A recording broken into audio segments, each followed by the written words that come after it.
Ladies and gentlemen, hello and welcome to the KEMET webinar on our KEMET solutions to meet the new Volkswagen 8088 standard. My name is Alexander Nebel and I will moderate the webinar today.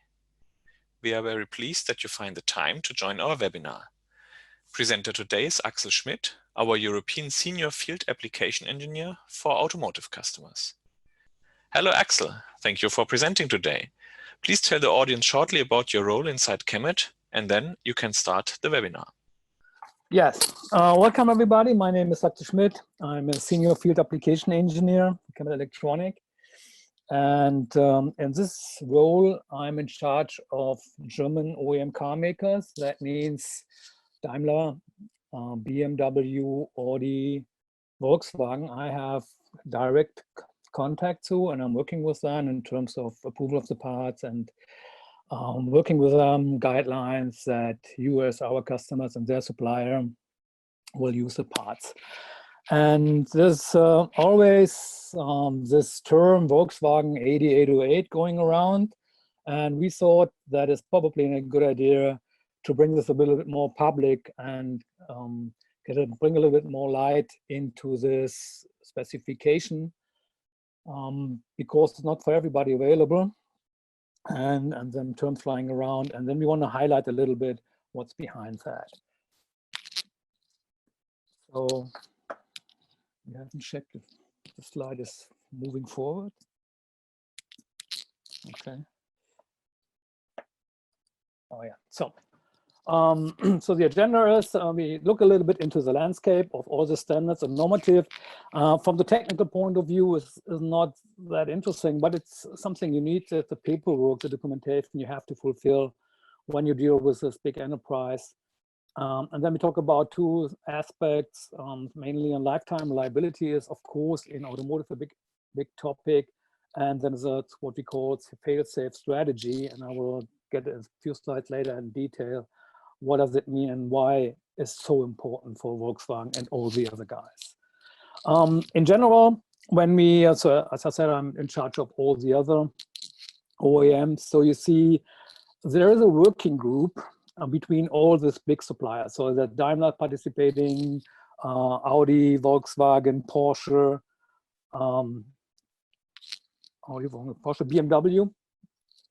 They're all in working group, and also in this working group are one of the big suppliers like Continental, Bosch.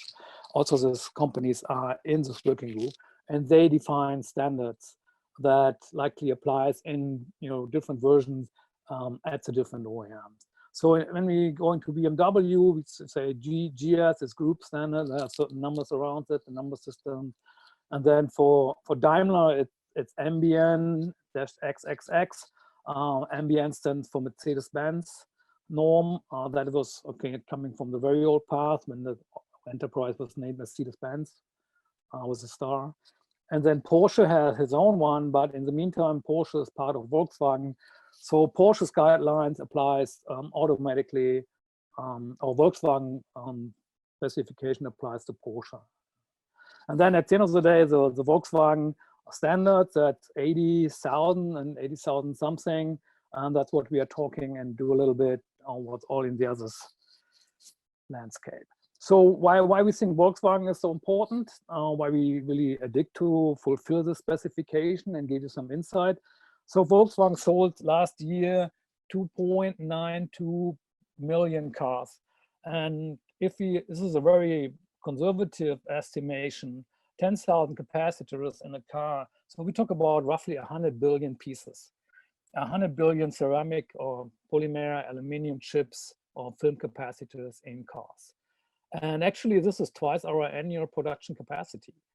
So Volkswagen is, compared to Audi and BMW, or you go higher level on Bentley and Rolls-Royce, they produce a high volume. And that's the reason why for us it's very important that we push this product that apply to the standard into the market and make it for you as a customer as easily as possible to communicate and say, yeah, this is a standard according to your standard, and we can use this part and have less discussion with them.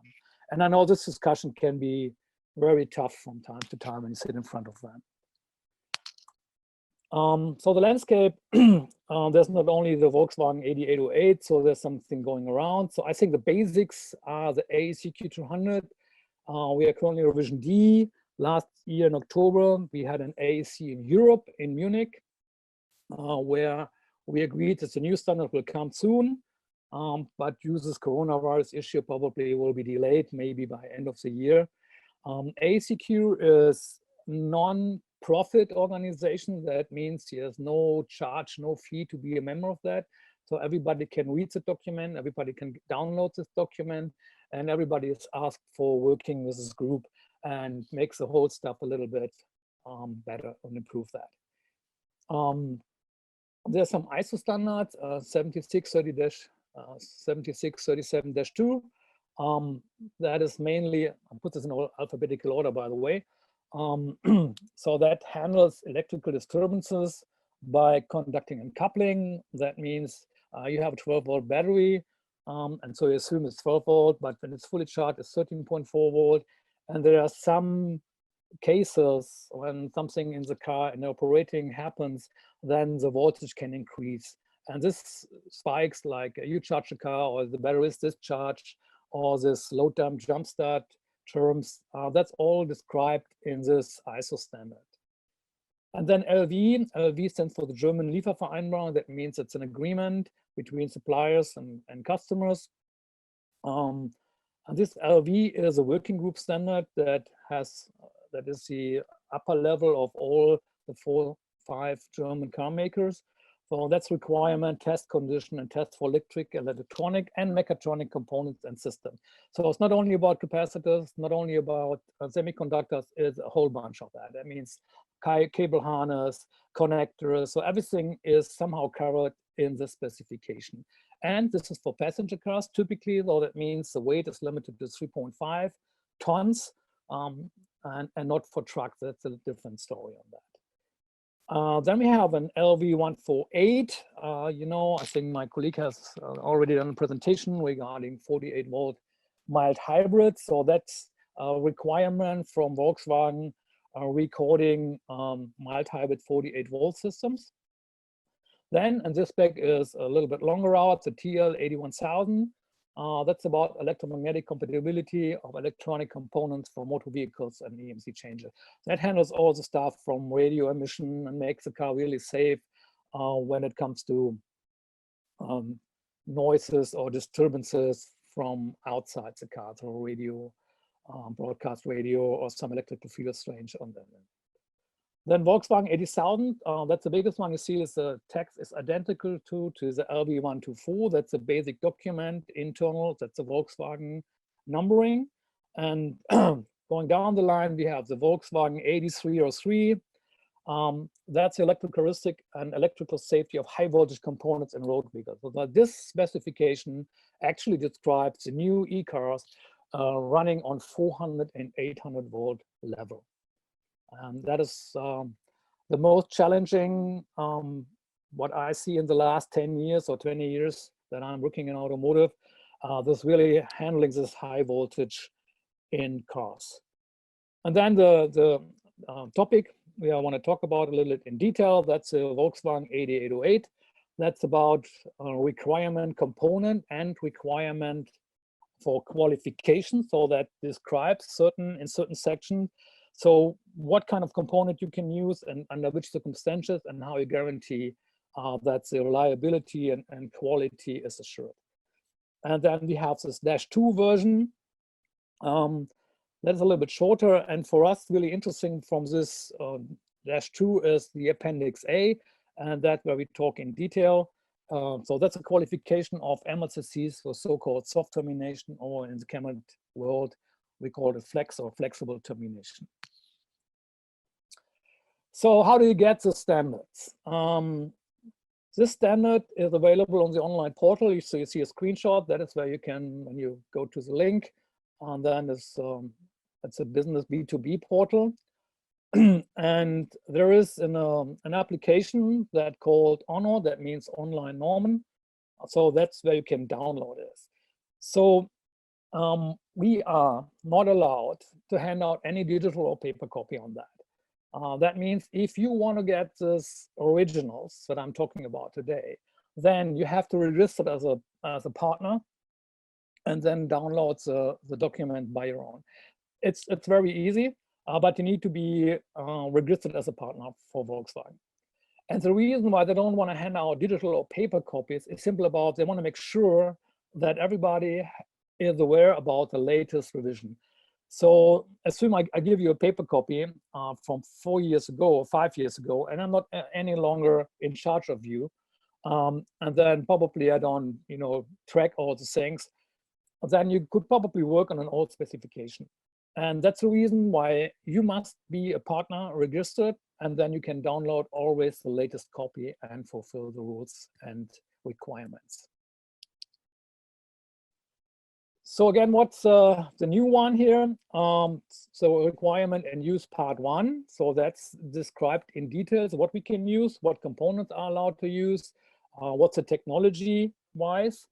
And then, as I said already, part 2 is a high level of high-level details, especially in Appendix A for us, and you cannot read them independently. So if you want to read part 2, you have to have part 1, otherwise you will not understand what's going on there. And so what's the reason for the specification that's related to our products is mainly it protects the electrical system from malfunction, and that's mainly a short between battery and the chassis, because that could be really the most ugly failure that could happen in a car. And that is when you hear on radio broadcast when something burns down, a typically electrical failure that somehow the car catches fire.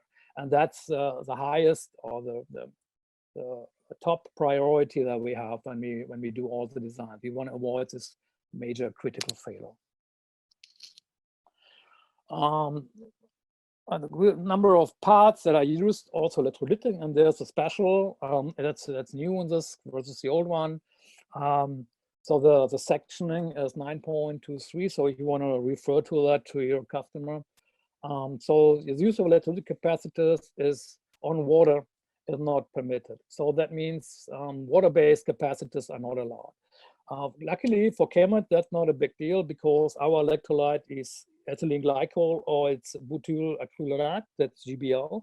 So we have no water-based automotive electrolytic capacitors available.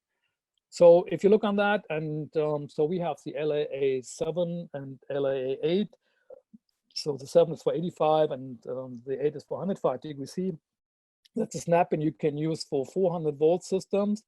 For 800 volt, you have to have 2 in series because the technology doesn't offer more than 600. So you have to have anyhow more than 1 in that case. But for 400 volt, you can use snap-ins, and a lot of people do that in DC-DC and also in onboard charging systems. For smaller one, for the 48, the mild hybrid thing, so we typically use this PEG or PHX, means for 40 volt application, and we have these 2 versions, an axial one, and then we have an adaptation, so we can use this axial one and apply a crown on that, and then we have a radial one as a specific project, and for typically like climate compressors, window lifters, and so on and so on. So lifetime is, so you had to prove the reliability of the lifetime, and that is typically when you go with that kind of formula. You see that's an exponential function. That is something that's given typically in the literature, and also you find it in the internet. So you have an exponent, and then you have this term that more or less kind of Arrhenius equation. So the power of 2 is and the maximum, the nominal maximum temperature, then your hotspot temperature, and divided by a coefficient.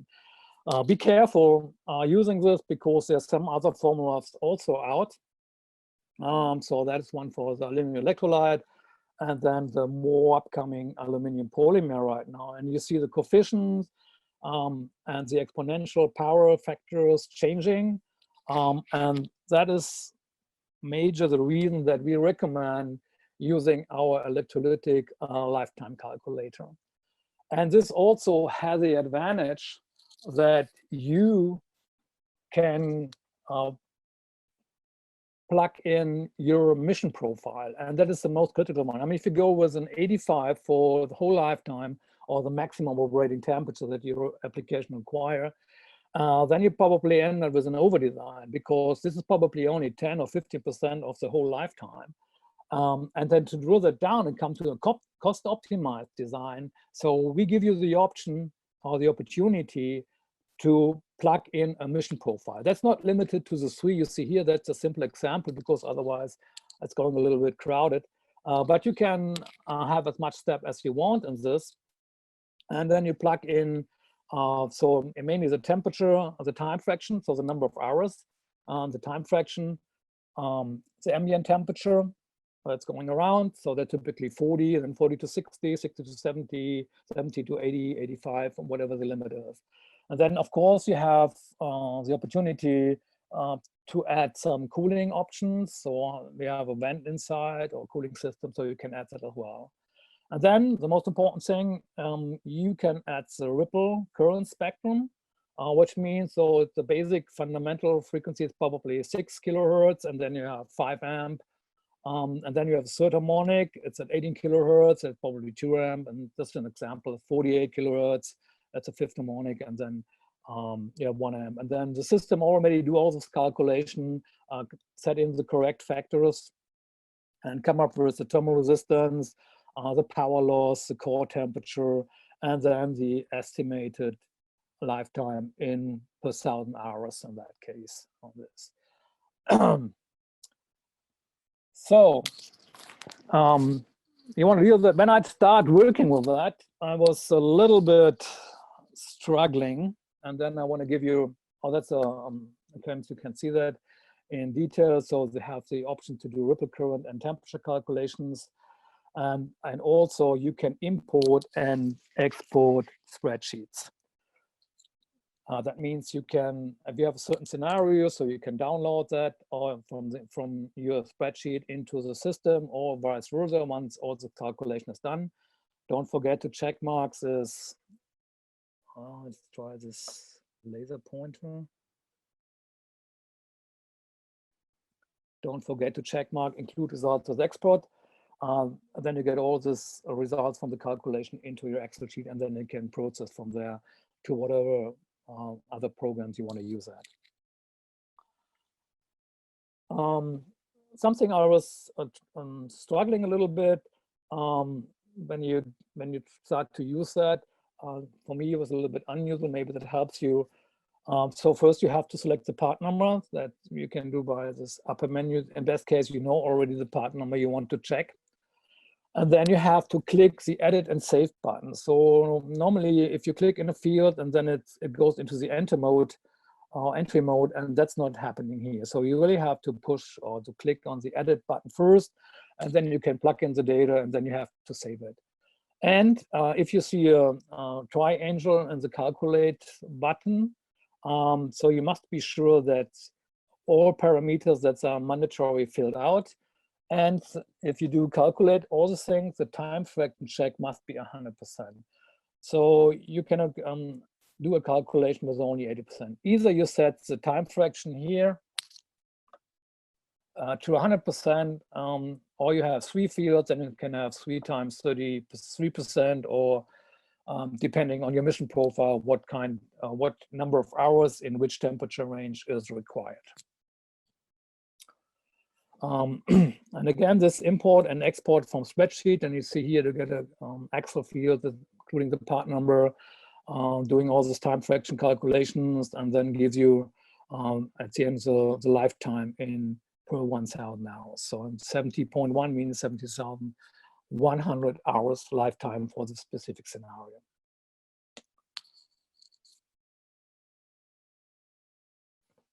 Failsafe strategy. So what is the trick with failsafe? So what you see is typically you have the battery, and you see the German word Kaltstarmstrom means that's the number of amperes the battery can deliver if you create it short. And you see 530 amps is a huge number. So typically you have this kind of battery capacitors cross to the battery, and that is what we call terminal 30. That describes the plus pole, and 15 is everything behind the ignition switch that older cars have. The newer one just has this push the button, but it's switched connection to the battery, and terminal 30 is always on the battery, like vents, for example, keyless entry systems, remote keyless entry system, and so on. So if a capacitor is working properly for DC voltage and for DC current, that's a more or less very, very high resistance, so no current will flow through. That's what we call leakage current. That's typically in, you know, micro or nano picoamp amperes. So that's a really low number. But if you imagine there's a short, then it could be very critical when you run through the small chips, really, you know, 300 or 500 or 600 amps, then something really bad things happen. And it doesn't matter which technology. It doesn't matter it's a ceramic, tantalum, electrolyte, electrolytic capacitors. In any case, if you run this amount of current through a device, it's really somehow something starts burning in the car. And that is a major goal that we have. So we want to provide and we want to make sure that the design is safe in this case. And you see in the middle, that's a little bit unusual sketch of two capacitors. This is something that probably is also going around. So you have the option to place two ceramic chips in a 90-degree orientation. And that is what's one thing called as failsafe strategy in that case, because if one of them fails, the other is still properly working. For the polarity capacitor you see on the right side, that same happens for a single ceramic chip without a failsafe strategy. That's something we need to avoid under every circumstances. So how could that happen? Typically, overvoltage is one of the root cause for that. And this kind of electrical pulses are defined in the Volkswagen norm. And here's a section number 7. There are in total 22 of them. Most of them are not really interesting for us because it's when the battery is transient under voltage, that's not really critical for capacitors. Superimposed alternating voltage is nothing, slow decrease and decrease and increase of supply voltage. All these things are not really interesting. We have really two scenarios we are looking into, and that is this already mentioned jump start and the load damp. Jump start is when the car was chipped overseas, and then for assurance reasons you have to remove the battery, and when they unload the chip at the destination, typically a forklift is coming and they start the car with a forklift battery, and the forklift battery has a 20-volt system. So that means 1 or 2 or maybe 3 times in life, the electronic sees a 25-volt jump start scenario. That's one thing. Most often not very critical, but you have to take care about this in your design. And the other one is load damp. This is a more worst scenario you see here in the latest revision. That is limited to 20-volt UMAX. That means from 30.5 volts, a load damp could happen at 27 volt. Let's look a little bit deeper. So how when this happen? Load damp happen, that means when your car is running and charging the battery, and then you disconnect the alternator. That's create a very large spikes from the generator, and that could exceed easily the rated voltage of the capacitor. And so you see here that the waveform is somehow defined. And what's important right now, you see here in the old specification, we have 65 to 87. And there's something that is probably confusing a little bit. That is the scenario that you could clamp it. What does it mean, clamp? Clamp means, so the peak voltage is going up to 120 volt, 40 milliseconds in worst case. And clamp means there's, in the past was only a TVS allowed, but in the meantime, the new spec also varices are allowed under certain circumstances and after passing a certain test scenario. And that were typically clamped at 40 volt and 12 volt system and 60 volt and 24 volts, that means for trucks mainly. 40 volt caused an issue in the past when you use the 35 volt rated part, and then it's not actually 40, it could be a little bit higher, so 44, 46, because the TVS doesn't really has a really sharp curve, so there was some issues in the past, but right now everything needs to be clamped at 27 volt, which is a more relaxing scenario for us. ACQ200 versus the standard. So how do we do that? So what is the difference with that? So ACQ200 is pretty old, and it's describing the qualification, the stress test qualification of passive components. While the Volkswagen standard, it gives you some guidance or some mandatory advice what kind of part you can use under which circumstances and which limitation or restrictions on that. So if you look on this ACQ200 scenario, that means there are roughly 20 tests that the device needs to be passed.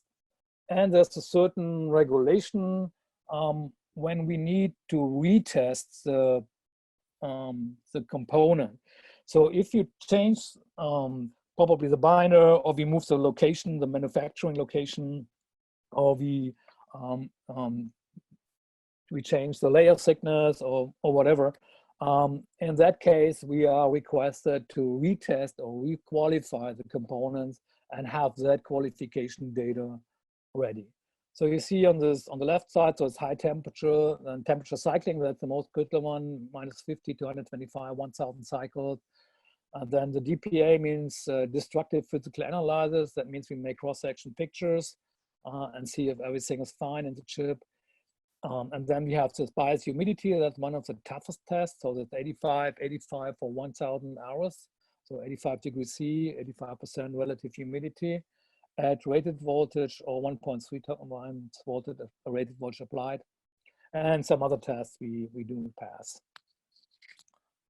And when we have finished the test, we provide typical kind of qualification test packages. Here's a 630, 330 nanofarad chip that we're coming into now for the high voltage applications. So you see the high temperature light, and we see the limit. So we have the average, standard, the max and the min values, and then we have the initial reading, and we compare the post readings. And if there is no major difference or no major deviation, then we consider the passed. What means major deviation?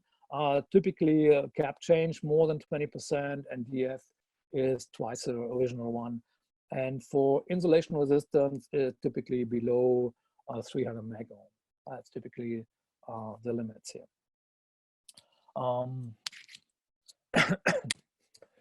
So that's the second one, and you see we also do dimensional tests. We have electrical characterization. So once you're interested in what happens when we, for example, have an X7R, typically the specification told you is plus minus 15%, and if you look in the middle here in that, so you see it's not really plus minus 15. That are the limits. So in average, it's 8.51. So the worst one is minus 9.55% on the lower temperature range, and then it's 13.05 for this upper range. So that means it's still in a good shape, even if it's allowed plus minus than 15% in that case. Also, you see here this mec ohm. You see all the limits, and this is in ohms, and this is a mec ohm scheme here. Also, this mechanical thing, and don't mix up, please, this beam load with the flex term. That is a completely different story. You also find some information about the ESD class. This becomes important in the second part of the session when we really talk a little bit deeper about ESD capacitors. So here's the board flags. So that's a summarize. You see we have 3 part numbers typically. With the maximum capacitance in a family, and the family is defined by case and voltage and dielectric. So 2220 is a case, 630 volt is a voltage. That's a family case. Dielectric is X7R, exactly. So here the board flags, that is according to this ACQ200 Appendix 5, which describes the board flags. And do not mix it up with beam load or with terminal strength. That's a completely different story here. So what is the flex stat? How we do that? So we mount the chip on a standard or given PCB that's defined in this appendix. And then the requirement typically for ACQ200 is 2 millimeter for class 2. That means X5R, X7R, X8R, X8R, and 3 millimeter for class 1 dielectrics. That's a COG, that's equivalent to NPO. That's another wording. COG is American, and negative positive is more the European style that we have. What we are doing is we bend the PCB, and then the chip can crack due to bending because ceramic is a brittle material, and at a certain point it can crack. And on the right side, you see there's equipment. We are doing this. So we have a stepper motor that gives us a defined deflection rate.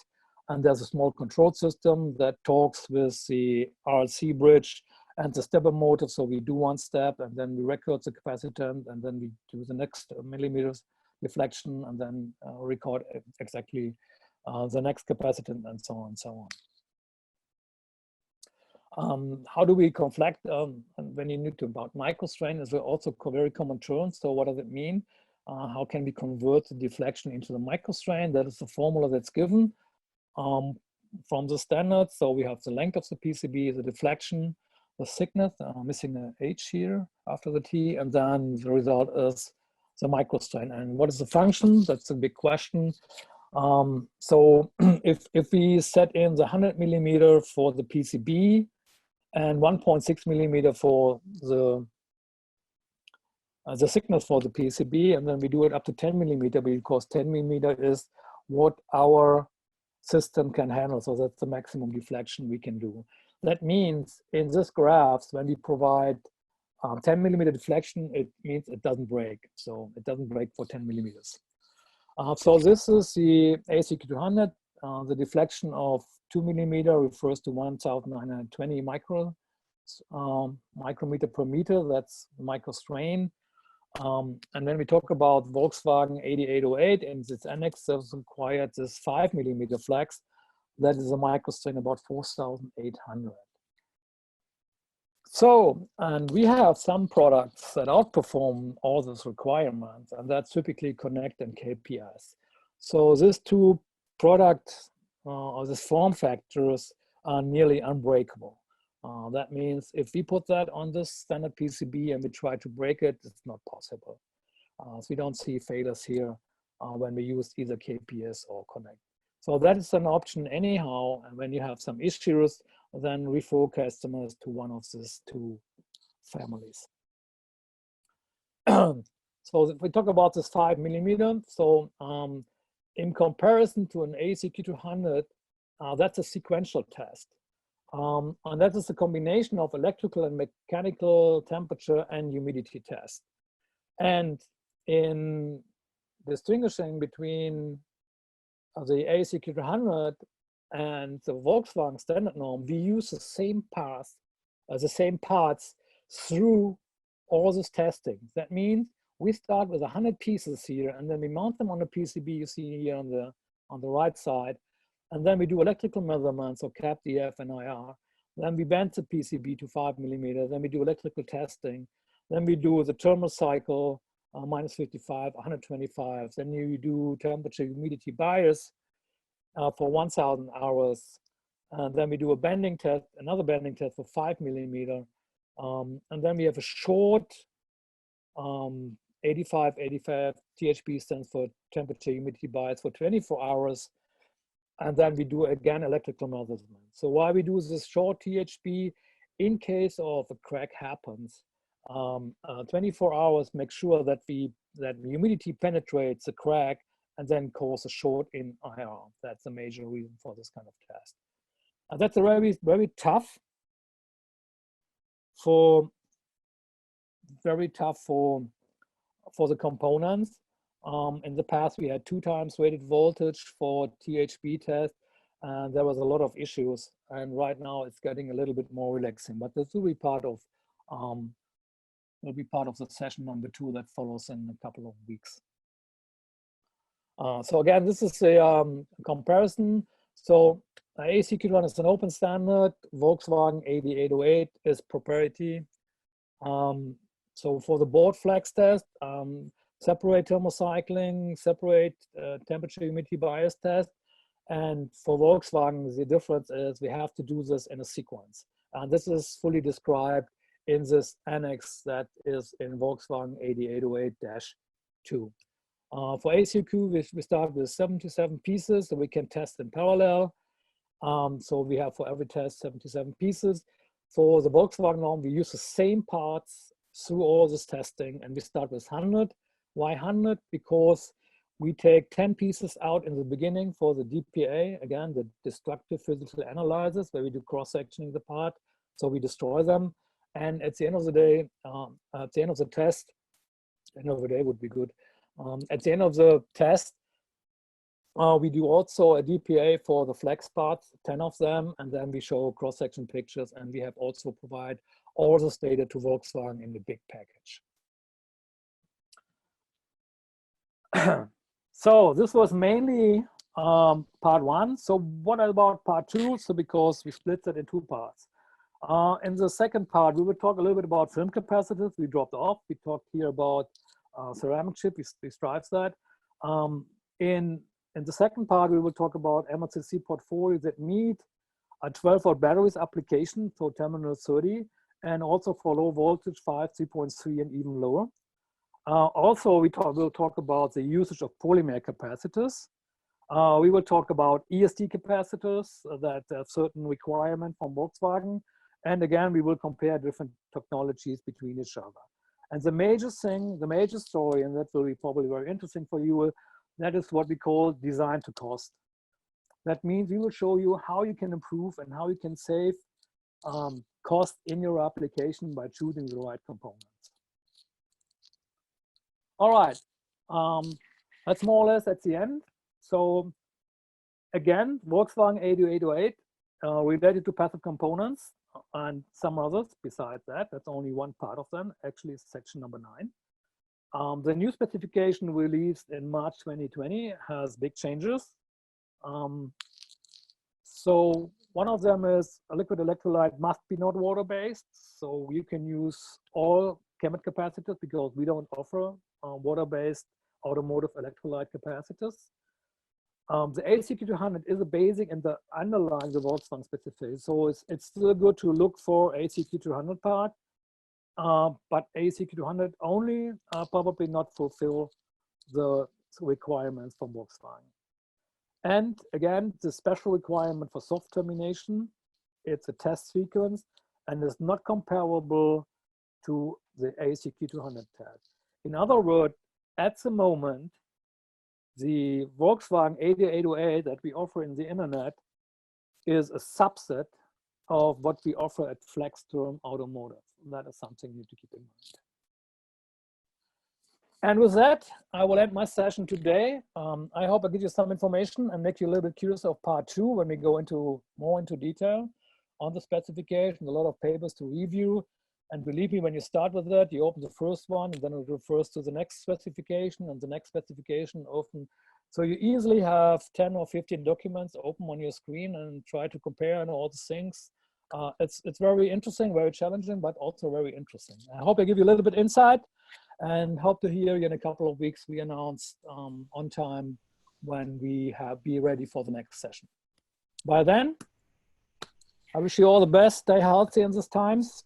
To all attendees, you can see the contact of Axel Schmidt on the screen, but you can also ask your local sales or field application engineer or your local contact from KEMET Electronics.